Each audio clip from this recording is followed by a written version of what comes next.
October 12th, 1918, 4:47 in the morning.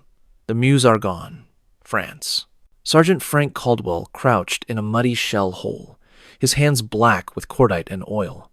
Rain had fallen for 3 days straight, turning the cratered landscape into a maze of brown water and sucking clay. In the pre-dawn darkness, he could hear the German machine guns chattering from the ridge ahead, the Kriemhilde Stellung, a defensive line that had held for 2 weeks against everything the AEF could throw at it. Behind him, 6 75mm guns sat silent, their crews huddled in improvised shelters scraped into the trench walls. They'd fired 4,000 rounds in the past 48 hours. The barrels were fouled, the sights knocked askew from constant recoil, and still, the German positions held. Caldwell held a single artillery shell in his lap. He'd spent the last hour working on it with a file and a makeshift drill fashioned from a broken rifle cleaning rod. What he'd done would get him court-martialed if discovered. Any artillery officer would call it sabotage. The manual explicitly forbade modification of munitions. But in 6 hours, when the sun rose, his battery would fire this shell and 19 others like it. And somehow, against doctrine, against orders, against everything the French instructors had taught them at Camp de Souge, those 20 shells would do what 4,000 regulation rounds could not. Frank Caldwell was not born to be a soldier. He grew up in Scranton, Pennsylvania, the fourth son of a coal mine foreman. Born in 1892, he knew the sound of the mine whistle before he knew his letters. His father, Thomas Caldwell, worked the anthracite seams that ran beneath the Wyoming Valley, coming home each evening coated in black dust, coughing the miner's cough that would kill him at 47. The Caldwell family lived in a company house on Oak Street, 3 rooms for 6 people. Frank's mother took in laundry to supplement Thomas's wages. In winter, they burned coal slag in the stove, the poorest fuel, but free for the taking from the calm banks. Frank left school at 14 to work as a breaker boy, separating slate from coal as it rumbled down chutes in the Belmont colliery. The work destroyed hands and lungs, but it paid 50 cents a day. By 16, he'd moved underground, working as a mule driver in the narrow seams, where the ceiling was so low, a man couldn't stand upright. It was there, in the darkness, half a mile beneath Pennsylvania, that Thomas Caldwell taught his son the lesson that would save hundreds of lives in France. "A problem isn't always what it looks like," Thomas said one evening, examining a collapsed timber. "See this? Everyone says the wood failed. But look closer." He pointed to where the support beam met the ceiling. "The angle's wrong. It's not weak wood. It's wrong placement. You fix the position. The same wood holds fine." Frank never forgot it. Years later, in an artillery park in the Meuse Argonne, that single sentence would change how the American Expeditionary Forces fought the final battles of the Great War. In April 1917, when President Wilson asked Congress to declare war, Frank was 25 and working as a shift foreman at the Belmont mine. The Scranton recruiting office opened on April 7th. Frank enlisted on April 9th, walking past the poster showing Uncle Sam pointing, "I want you," and telling the sergeant behind the desk that he could work with machinery and wasn't afraid of hard labor. The Army sent him to Camp Upton, Long Island, for basic training, 12 weeks of close order drill, rifle marksmanship, and gas mask discipline. Frank was steady but not remarkable. A solid shot, good at following orders, quiet. He stood 5'9", weighed 168 pounds, and had the thick forearms and scarred hands of a man who'd spent a decade wrestling coal from rock. His company commander assigned him to artillery. The reasoning was simple. The 75mm field gun required men who could handle heavy shells, work around dangerous machinery, and maintain discipline under fire. Mining experience translated well. At Camp de Souge, near Bordeaux, French instructors taught American artillerymen how to operate the Canon de 75 Model 1897, the famous 75. The gun could fire 15 rounds per minute, had a revolutionary hydro-pneumatic recoil mechanism, and was the finest field piece in the world. The French were justifiably proud of it. The instructors were also rigid. There was one correct way to load, one correct way to aim, one correct firing sequence. Shells were to be handled exactly as specified in the manual. Any deviation was grounds for punishment. It was here that Frank began his peculiar habit.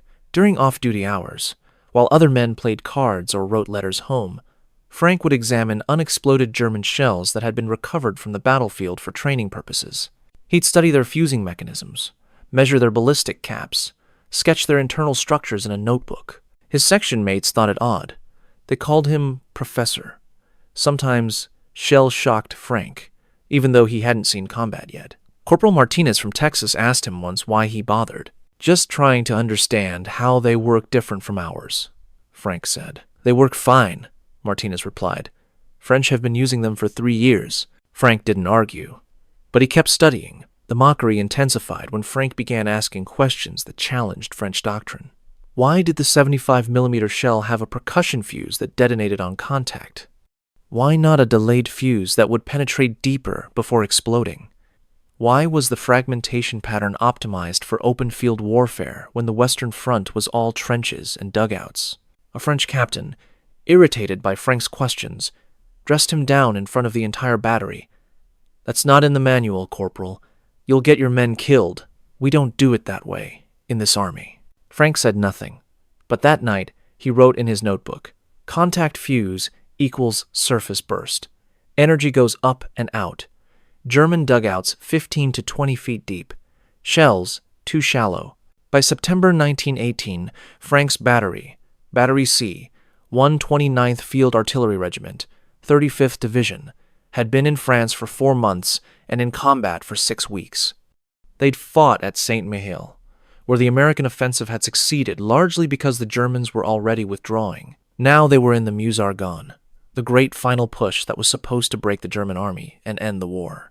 It wasn't going as planned. The Meuse-Argonne offensive began on September 26, 1918. It was the largest operation in American military history to that point. Over 1 million soldiers committed to a front 20 miles wide.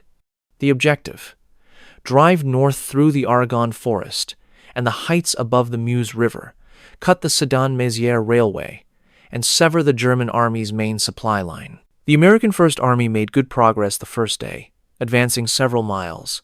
Then they hit the German second defensive position, the Kriemhilde-Stellung, and everything stopped. The Kriemhilde-Stellung was not a trench line. It was a defensive zone 2 miles deep, anchored on reverse slopes and forested ridges, protected by machine gun nests housed in reinforced concrete pillboxes with interlocking fields of fire. The Germans had spent 4 years perfecting defensive warfare. They knew that artillery was the greatest killer on the battlefield. They'd learned to protect against it. Their solution was simple, but devastatingly effective: build deep. The German dugouts were excavated 15 to 25 feet below ground, reinforced with timber and concrete, accessed by stairways that zigzagged to prevent blast effects from traveling down. Some could shelter 50 men. A standard 75mm high-explosive shell, detonating on the surface, was almost useless against them. The blast and fragmentation dissipated upward and outward. The men below were safe. American artillery doctrine, learned from the French, called for saturation bombardment, fire thousands of rounds, suppress the defenders, allow the infantry to advance. But in the broken terrain of the Meuse-Argonne, with observation limited by forest and fog, American gunners were firing blind half the time. They'd saturate an area, the infantry would attack, and German machine gunners would emerge from their dugouts unscathed and slaughter the advancing doughboys. By October 10th, the 35th Division had been fighting for 2 weeks and gained barely 3 miles. Casualties were staggering. Entire companies had been reduced to 30 or 40 men. The division commander was relieved. The offensive was stalling. Battery C had fired so many rounds their gun barrels were wearing smooth. The French-manufactured shells kept coming. Wooden crates stacked in ammunition dumps, each shell identical, each with the same contact fuse that the French had used since 1897. Frank Caldwell looked at those shells and thought about deep dugouts and blast energy dissipating upward and a collapsed mine timber that his father had fixed by changing the angle. October 11th, 6:15 in the evening, the artillery park behind Cheppy. Frank sat on an empty shell crate, his mess kit of beef stew cooling beside him, untouched. In his lap was his notebook, open to a page covered in sketches and calculations. Around him, the battery's 6 guns were being serviced, crews swabbing barrels, checking recoil mechanisms, stacking ammunition for the next barrage. Lieutenant Morrison, the battery commander, approached. He was 23, from Philadelphia, a college graduate who'd received his commission through the officer training camp at Fort Niagara. He was competent, but inexperienced, and smart enough to know it. "Sergeant Caldwell," Morrison said. "We've got orders for tomorrow morning. Bombardment starts at 0600. Infantry goes over at 0630. Hill 240, same position we've been hitting all week." Frank looked up. "Yes, sir." Morrison hesitated. "You have something to say, Sergeant?" "We've fired 4,000 rounds at that hill, sir. The Germans are still there. The orders are to fire 4,000 more." Frank closed his notebook. He looked at Morrison for a long moment, then made a decision. "Sir, I need to show you something." In a tent behind the guns, Frank laid out his case. He showed Morrison the notebook with its sketches of German dugout construction, based on captured defensive plans and prisoner interrogations. He explained how the contact fuse caused shells to detonate on the surface, with blast effects that dissipated too quickly to penetrate deep positions. "The Germans figured this out years ago," Frank said. "That's why their heavy artillery uses delayed fuses against our positions. The shell penetrates, then explodes underground. Maximum effect."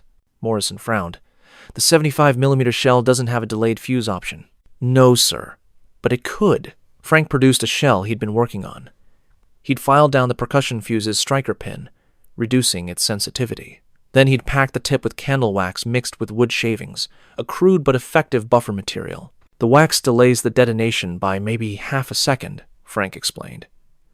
"Doesn't sound like much, but at the shell's velocity, it means detonation 6 to 8 feet underground instead of on the surface.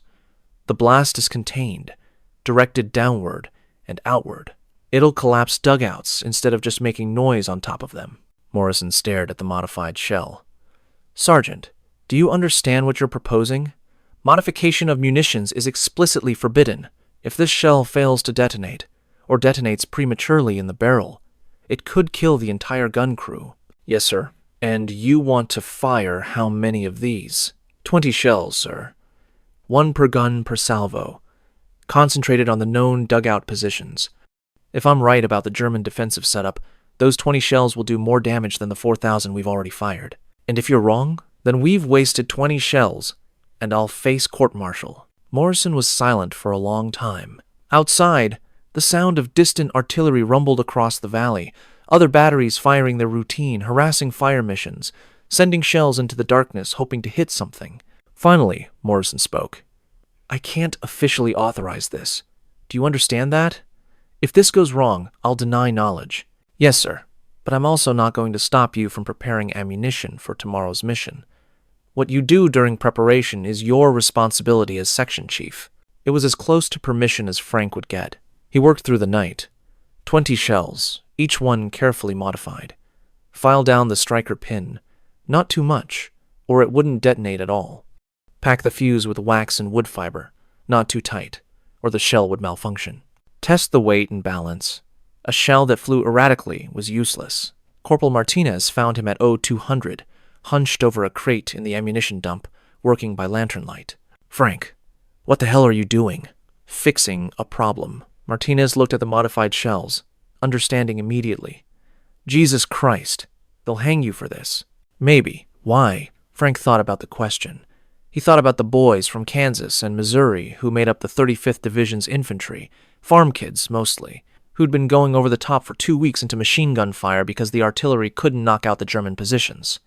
He thought about the casualty lists posted each evening, names scratched in pencil on blood-spotted paper. "Because someone has to," he said.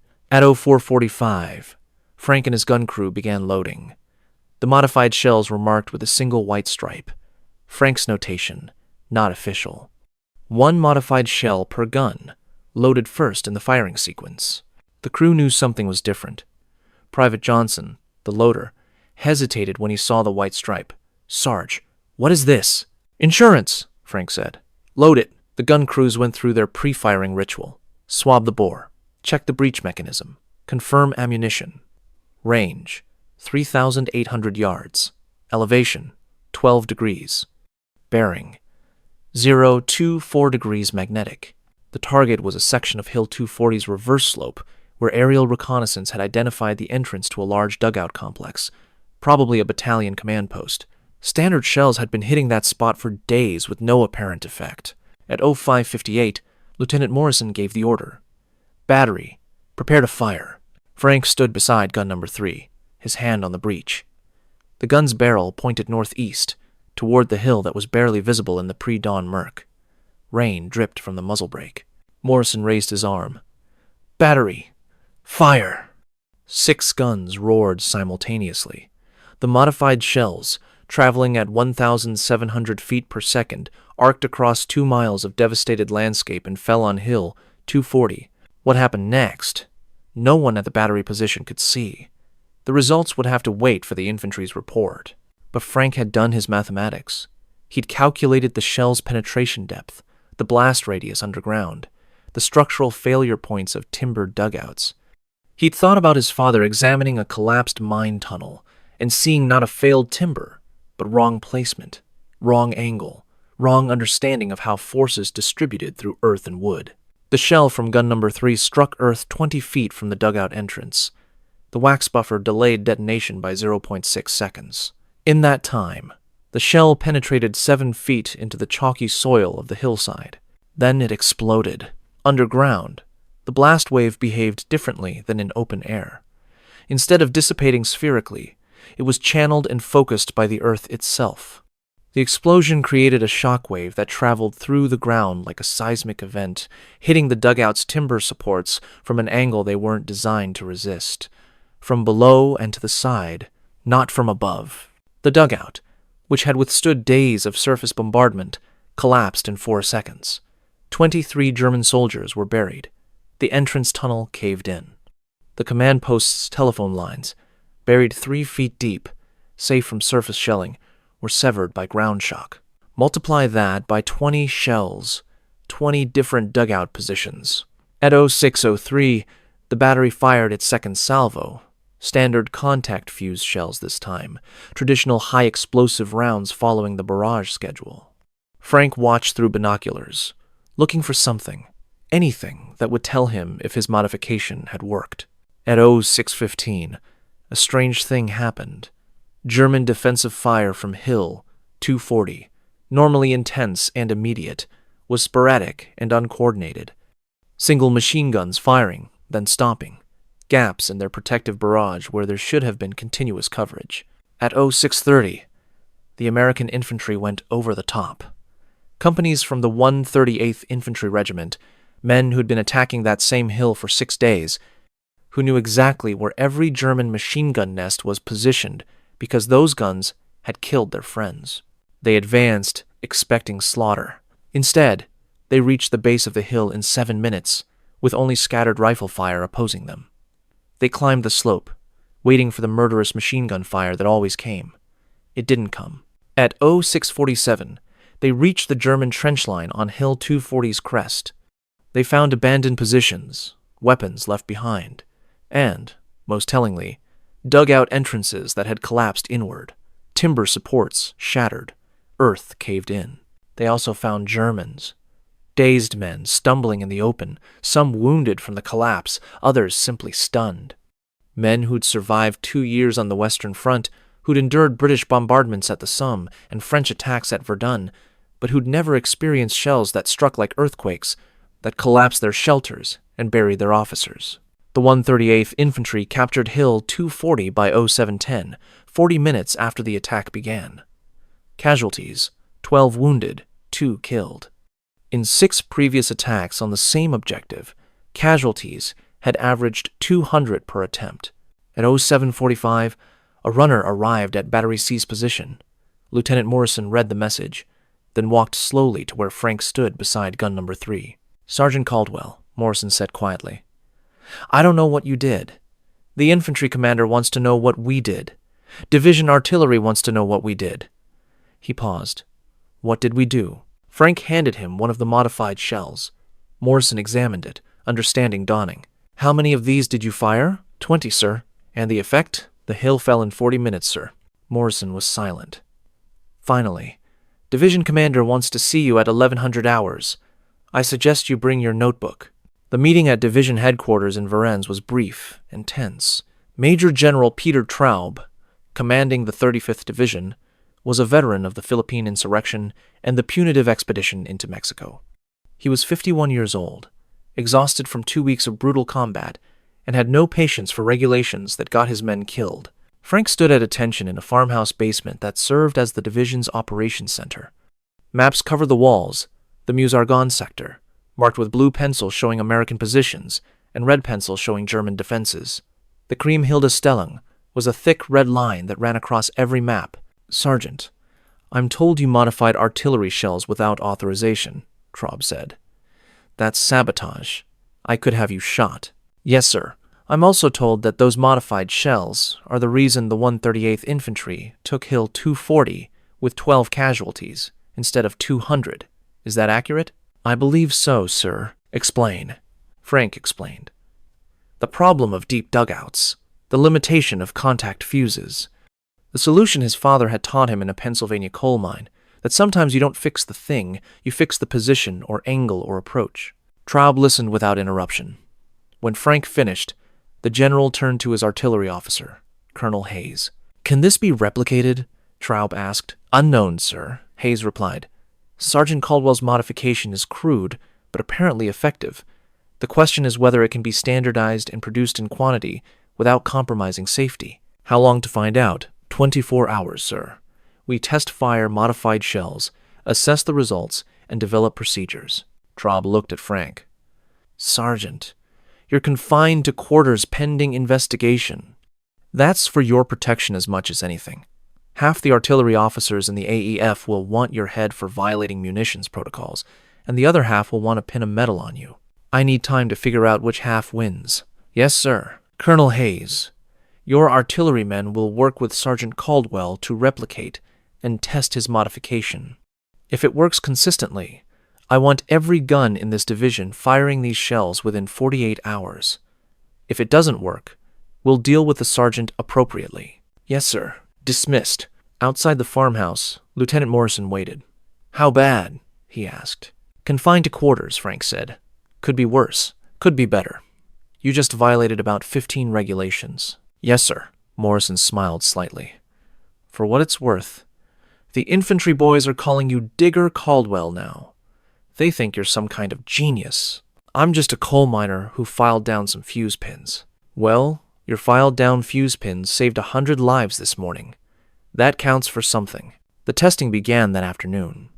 Colonel Hayes assembled his best artillery officers and NCOs, men who understood ballistics, fusing mechanisms, and the destructive physics of high explosives. Frank walked them through his modification process.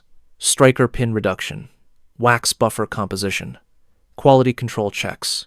They fired test rounds into a range where captured German dugout sections had been reconstructed. They measured penetration depth, blast effects, structural damage. They compared modified shells against standard contact fuse ammunition. The results were unambiguous. Modified shells, when they functioned correctly, were 300% more effective against fortified underground positions than standard shells. The penetration then detonation sequence created ground shock that collapsed structures. It worked. The problem was consistency. Of 50 test rounds, 47 functioned as designed. 3 were duds. The striker pin modification had made them too insensitive, and they failed to detonate on impact. A 6% failure rate was unacceptable. Frank spent October 13th refining the modification. The issue was precision. Filing the striker pin by hand was too variable. He needed a consistent reduction depth, 0.08 inches, he determined through testing. More than that, and the shell wouldn't fire. Less, and the delay was insufficient. The solution came from an unexpected source. An artillery mechanic named Kowalski, who'd worked in a Detroit machine shop before the war, suggested using a drill press with a depth stop. Mass-produce a simple jig, set the depth precisely, and any trained soldier could modify shells consistently. They tested the idea. 20 shells modified using Kowalski's jig, all measured precisely. All 20 functioned correctly. By October 14th, Division Artillery had established a shell modification station behind Varennes. Crews worked in shifts, modifying 75mm shells using the standardized procedure. Production rate: 200 shells per hour. Every battery in the division received modified ammunition, marked with 2 white stripes to distinguish them from standard shells. The standing order: use modified shells against known or suspected dugout positions. Use standard shells for everything else. On October 15th, the 35th Division attacked the town of Exermont. The preliminary bombardment included 800 modified shells concentrated on the town's defensive positions. The German defenders, dug into cellars and fortified buildings, experienced the same devastating ground shock that had collapsed the Hill 240 dugouts. Exermont fell in 3 hours. The division advanced 1,200 yards, the most significant gain since the offensive began. Other divisions started asking questions. How was the 35th achieving breakthrough where everyone else was stalled? What were these modified shells? Could we get the specifications? By October 20th, 1st Army Headquarters had issued a technical bulletin. Modification of 75mm HE shells for deep penetration effect against underground targets. The procedure Frank had developed in a muddy ammunition dump was now official doctrine. The bulletin credited Sergeant F. Caldwell, 129th FA, as the innovator. It noted that the modification violated standard munitions handling protocols, but that operational necessity and demonstrated effectiveness warranted the exception. It was a carefully worded document that both acknowledged innovation and protected the chain of command from accusations of endorsing dangerous improvisation. Frank read the bulletin in the battery's command post, rain drumming on the tent canvas. Lieutenant Morrison sat across from him. "You're famous, Sergeant," Morrison said. "There's talk of a Distinguished Service Cross. I'd rather just get back to my gun." "You will. The confinement order was lifted this morning. You're restored to duty." Frank looked at the modified shells stacked in wooden crates outside the tent, each marked with 2 white stripes. Tomorrow, those shells would be fired by batteries across the American sector. They'd collapse German dugouts, break defensive positions, save American lives. He thought about his father, dead 6 years now, coughing coal dust until his lungs gave out. Thomas Caldwell never saw France, never heard artillery, never knew his son would remember his words in a place so far from Pennsylvania's mines that it might as well be another world. But the lesson held. A problem isn't always what it looks like. Sometimes you don't fix the thing itself. You fix the approach, the angle, the position. You see what everyone else is looking at and understand it differently. "Sir," Frank said quietly, "permission to return to my section." "Granted." The war ended 3 weeks later. On November 11th, 1918, at 1100 hours, the guns fell silent across the Western Front. Frank Caldwell was standing beside gun number 3 when the ceasefire order arrived. His crew had fired their last shell at 10:55, 5 minutes before the armistice took effect. The silence was eerie. After months of constant artillery rumble, the absence of sound felt wrong, almost threatening. Men stood uncertain, waiting for the next barrage, the next whistle, the next order to fire. It didn't come. Frank walked to the gun, ran his hand along the barrel, still warm from the morning's firing, and said nothing. After the armistice, Frank Caldwell returned to Scranton. He was discharged at Camp Upton on January 15th, 1919, with the rank of Sergeant First Class and a Distinguished Service Cross that he'd received in a brief ceremony at Division Headquarters. The citation read, "For extraordinary heroism in action." Through innovative tactical improvisation, Sergeant Caldwell developed a method that significantly enhanced artillery effectiveness, directly contributing to the success of multiple division-level operations. He married Catherine O'Brien in March 1919. She was a nurse who'd worked at the Army Hospital in Varennes, who'd treated the wounded from Hill, 240, and Exermont, and understood what his modification had meant without him having to explain. They lived on the same street where he'd grown up, 3 blocks from the mine. Frank returned to work at the Belmont Colliery, first as a shift foreman, later as mine superintendent. He applied the same careful, analytical approach to mine safety that he'd applied to artillery shells. Under his supervision, the Belmont had the lowest accident rate in the anthracite district. He never spoke much about the war. When asked, and people did ask, Because Scranton newspapers had run a story about local heroes' innovation saves hundreds, he would shrug and say he'd done his job. Nothing special. Catherine knew better. She'd seen the nightmares, heard him wake gasping in the darkness. She'd watched him flinch at loud noises, seen his hands shake when thunder rolled across the valley. The war had marked him, as it marked all who served. He died in 1952 at age 60 of pneumoconiosis, the miner's disease, coal, dust, scarred lungs. His obituary in the Scranton Tribune ran 8 lines. It mentioned his war service in one sentence.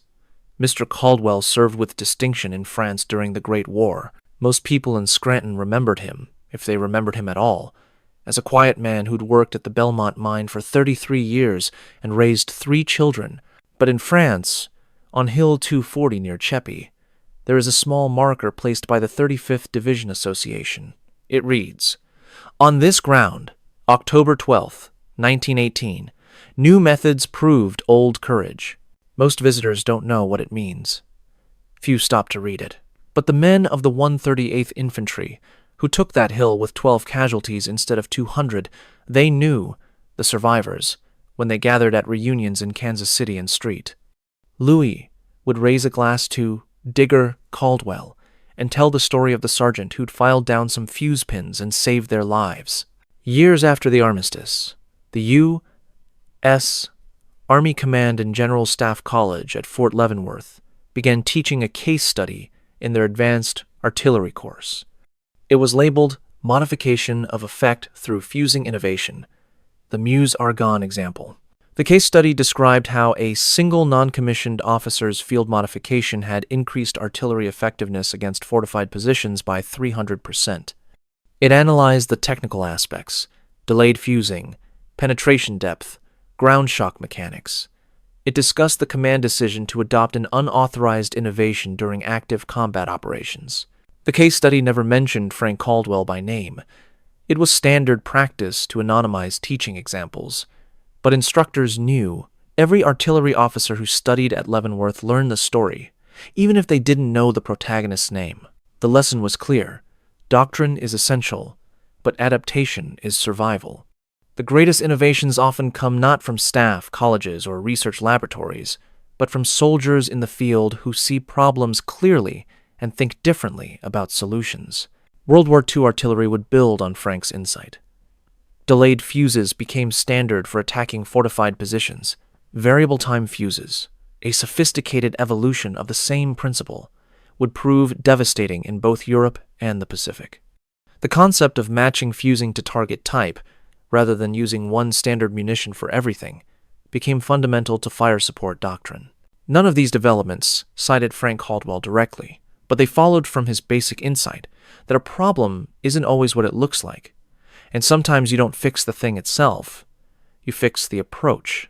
In 1968, during the Vietnam War, an artillery captain named Robert Morrison, Lieutenant Morrison's grandson, was serving as a battery commander in I Corps. During a training exercise, a young sergeant asked him about fusing options for attacking tunnel complexes. Morrison told him about his grandfather's service in France, and about a sergeant from Pennsylvania who'd modified shells in an ammunition dump during the Meuse-Argonne. He didn't remember the sergeant's name, but he remembered the lesson, that innovation often looks like rule-breaking, and that the men closest to the problem often see solutions that staff officers miss. The young sergeant listened carefully, then went away and developed his own modification, a different approach to a different war, but following the same principle of thinking clearly about cause and effect, about how forces distribute through earth and timber, about what happens when you change not the thing but the approach. That's how lessons survive, not through official histories or formal citations, but through stories told in command posts, through principles passed from one generation of soldiers to the next, through the recognition that courage and innovation are sometimes the same thing. There's a temptation to call stories like this myth. It seems too neat. One man, one idea, hundreds of lives saved. We like to believe that wars are won by grand strategy, by superior numbers, by industrial might, but the truth is simpler and stranger. Wars are decided by moments like Frank Caldwell, in an ammunition dump at 0200, filing down a fuse pin because he understood that German dugouts were too deep for surface detonating shells. by junior officers like Morrison, who knew when to look the other way and let a good sergeant work, by infantrymen who went over the top one more time, trusting that this time, maybe this time, the artillery had found the solution. Frank Caldwell didn't win World War I. The war was won by millions of men in trenches and fields across France and Belgium, by industrial production and naval blockade, by accumulated exhaustion that finally broke the German army's will to continue. But on October 12th, 1918, on one hill in the Meuse-Argonne, Frank saved the lives of perhaps 150 men who would otherwise have died attacking a position the artillery couldn't suppress. Those men went home to Kansas and Missouri and Oklahoma. They married, raised families, worked farms and ran businesses, and lived the quiet lives that soldiers dream about in the trenches. Their children and grandchildren, hundreds of people who exist because one Pennsylvania coal miner understood that sometimes you fix the problem by changing the angle, not the tool, never knew about the modified shells or the sergeant who'd violated regulations to save their grandfather's life. That's the paradox of innovation in war. The greatest successes are measured in lives that continue, in men who come home, in battles won with minimal casualties. These victories are invisible because the tragedy they prevent never happens. Frank Caldwell understood this. He kept his medal in a drawer, never wore it, never spoke about France unless directly asked. He'd seen too much death to celebrate the act of causing it, even when necessary, even when it saved his comrades. What he'd done was solve a problem. That's how he thought of it. Not heroism, but engineering. See the situation clearly, understand the mechanics, apply the solution. In a war that consumed 10 million lives and achieved little except exhaustion, perhaps that clear-eyed pragmatism was the truest form of courage. What would you have done in Frank Caldwell's position? When you saw the problem clearly, that the shells weren't working, that men were dying because artillery couldn't collapse the German dugouts, would you have filed down those fuse pins knowing it could get you court-martialed or killed? Would you have trusted your analysis over the French instructors with 3 years of experience? Would you have bet your career and your crew's lives on a modification developed in a coal mine in Pennsylvania? And here's the harder question. When you came home, when you'd saved those lives and received that medal, could you have returned to the mine and never spoken about it? Could you have carried that knowledge quietly for 33 years? Understanding what you'd done but not needing anyone else to acknowledge it? Let us know in the comments below. What shocked you most about this story? Did you know that a single field modification could change an entire offensive's outcome? Which moment stayed with you? The moment he filed the first fuse, or the moment he walked back to work in Scranton? If you believe that the forgotten innovations of ordinary soldiers deserve to be remembered, share this with someone who appreciates how wars are won not just by generals and grand strategy, but by sergeants in ammunition dumps who see problems clearly and have the courage to trust their own judgment. Because sometimes the difference between failure and success isn't more firepower or better tactics. It's one man who understands that a problem isn't always what it looks like and who's willing to risk everything to prove it.